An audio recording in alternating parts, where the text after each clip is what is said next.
Hey everyone, welcome back to Rock Travels. Hope everyone's staying well in these troubled times. Sorry it has been about a year since I last made a video, but global pandemics and travel content don't really go hand in hand. So now things are starting to look a bit more optimistic. I'm hoping to think about going away towards the end of this year for as long term as possible.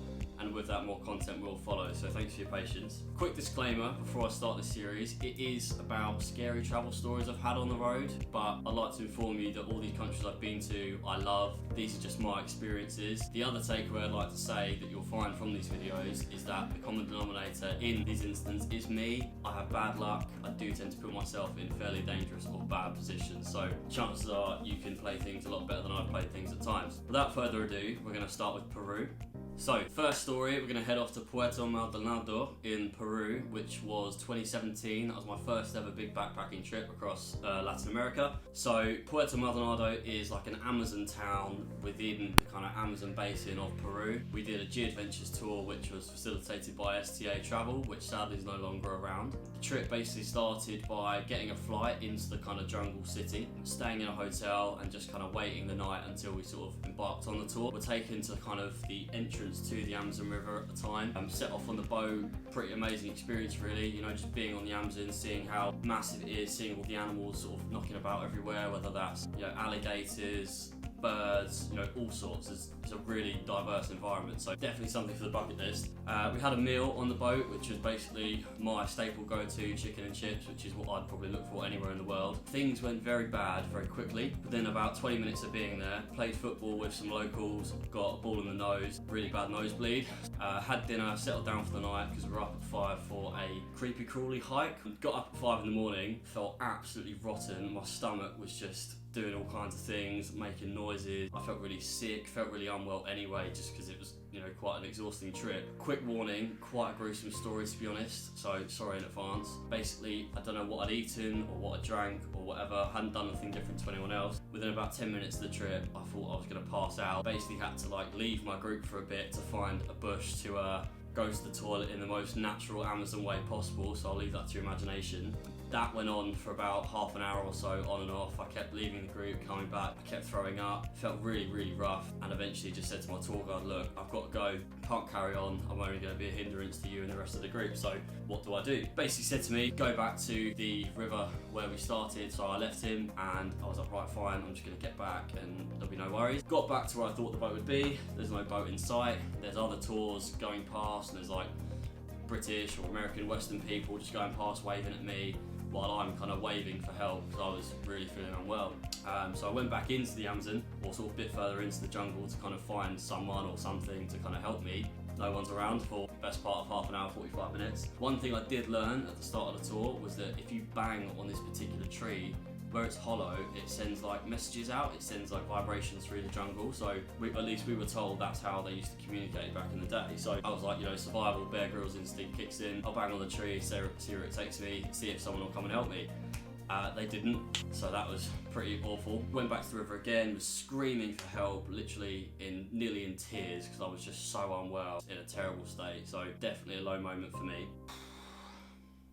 The cycle's repeating itself, I'm constantly needing the toilet, constantly throwing up, I literally got sick all down my t-shirt, carrying a bag as well, haven't really got much water because I just forgot to bring enough, which was pretty stupid, but hey ho. And it got to the point where hallucinations are kicking in, I'm delirious, I've got like no hydration in my body, right off more or less, so I was really starting to worry, to be honest. Eventually I sort of like collapsed on the ground and was just trying to like get my bearings a bit while sort of sat there on this like log. Eventually a tour guide from someone or some other tour group finds me and takes me back to a boat, basically takes my trousers off and my top off because I've got a sick all over me. So at this point I'm in my pants, I'm face down on the floor, and he basically had to carry me over his shoulder and dump me on this boat to take me back to where I was. Upon return to the Amazon camp that we were staying at, anyone who was there basically said I looked like I was walking dead, so they basically put me in bed. Day passed, everyone comes back, and I'm feeling even worse, to be honest. Like, the toilet situation is not getting better, I'm still being sick, I can't really eat a thing, so I've just got no strength whatsoever.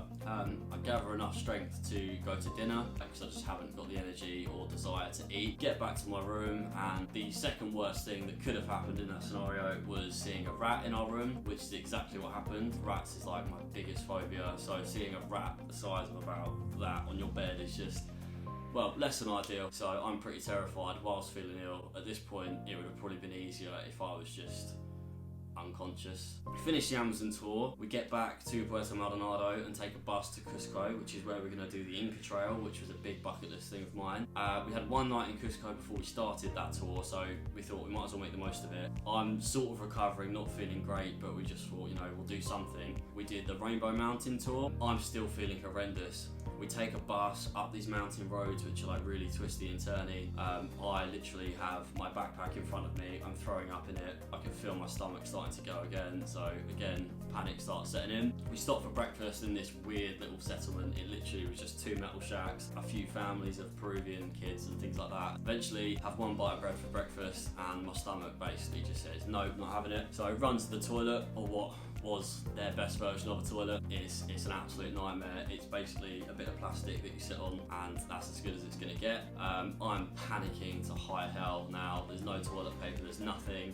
So desperate times call for desperate measures. I literally have to stand up, everything down, essentially pants around my ankles, walking outside. I'm screaming at the locals for toilet paper. Bearing in mind these kids are probably 7 or 8 years old. They're literally screaming at me, laughing. I'm mortified, they're probably mortified, really in a bad way. Got sick dribbling down my chin and stomach and stuff. So probably the scariest sight they've ever seen in their life. So if these Peruvian kids ever watch that, I'm really sorry, man. It's just, these things happen to me.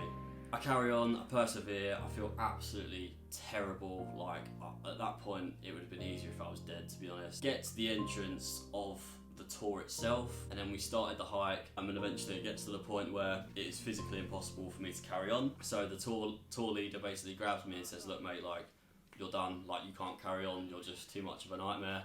So he basically suggested to take me to hospital. So they lumped me in the back of this like Land Rover 4x4 thing down these mountain roads. It was massive speed bumps and potholes, more or less like the M25. But worse, and they chucked me in hospital and put me on a drip, put me on about 50 tablets a day, and no one really spoke English, so that was pretty unpleasant. But yeah, that was pretty horrendous. So they basically diagnosed me with a bacterial infection in my stomach, and eventually it made a full recovery. So I guess every cloud has a silver lining, but that was probably as bad as it gets for me on the road.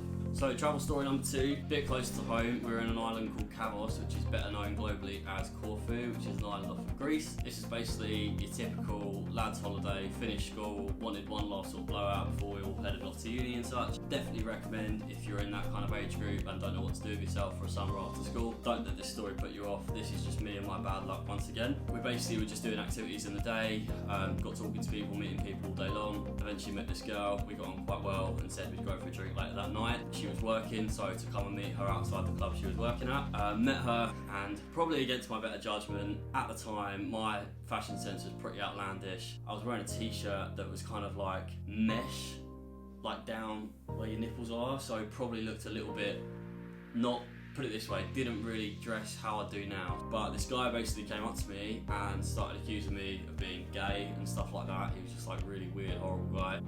He was just in my face, like, oh, gay, homo, what are you doing? Like, get out of my sight, you know, that sort of stuff. And obviously I'm not gay, but it's not nice to be kind of, you know, hurled insults at. So I was just like, no, like, go away, like, what are you talking about? Like, move on, like, what are you doing? And he wouldn't. He just got worse and worse, more aggressive. His mate was kind of standing over me, like, looking at me. And it got to the point where I was like, look, man, like, F off, like, get out of my face, like, what are you doing? And he was like, what did you say? And basically pulled out a little blade.